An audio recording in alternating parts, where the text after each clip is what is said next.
animating things. The immediate concept is a fun, thrilling adventure throughout the world, finding out all the ways that you can get to Europe or back to London within 80 days. So, obviously, starting off the bat, the narrative design is one of the funnest that I've seen in a long time for a game. Obviously, the idea is that you get starting from London, how to get around the world and back to London. It's a fun concept that really has gameplay ramifications, such as having to get there in time. That's time management and resource management, where you're trying to not run out of money, health, or time.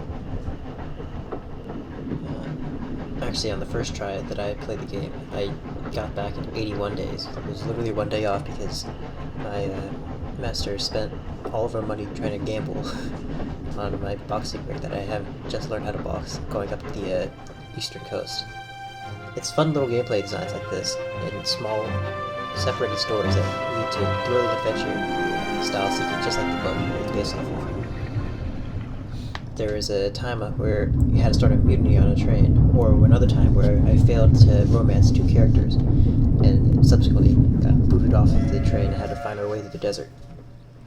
These little stories add up and add a lot to the gameplay experience, and a lot to the enjoyment of adventures going on.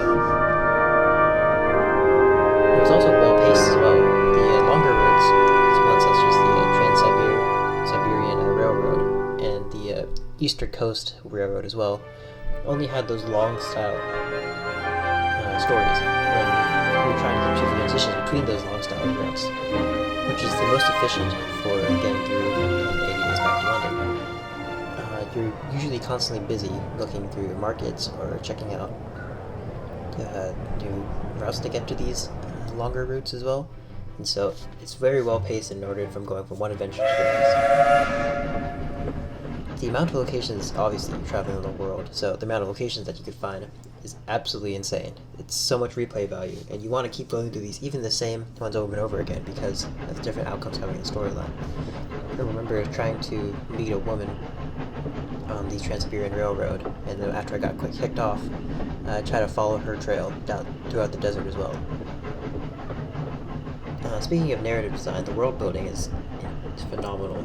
It's based off of the real geopolitical world, but adds in interspersed technology. The opening scene, actually, for leaving London and going to Paris, involves an underwater railroad, or underwater train, not just a railroad, that displays the different technology. Every single version of transportation had a little unique quirk, from the banana boat to the old slave boat turned into trans-Pacific boatway, to the even flying machine I had talked about earlier about the trend in the desert of Siberia.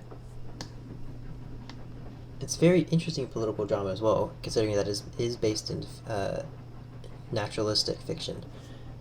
And there's a wide array of cultures that are represented in the events that are going on, which is like late 1800s. It really pushes the player to find out more about the game, and also gives them more replay value to figuring out what's going on in this world. The little news tickers that you read whenever you're on a train as well help instill the fact that there's all these events going on, and also urges you to go look for these things as well, because they are talking actually about real stories that are in the game that you can find. Some of the stuff was a little frustrating, that is out of your control. Obviously, the insane actions that your master is taking, like I said earlier about how I lost all my money and lost my one day, losing time what I really could have taken. I feel like I was out of my reach. Of course I could have boxed better, but I felt like it was RNG at that point.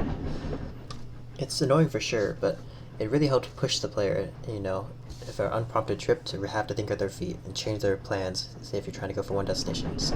An example of this is the mutiny that I had going across the Pacific Ocean, where we would have to be stuck in Honolulu for 5 days.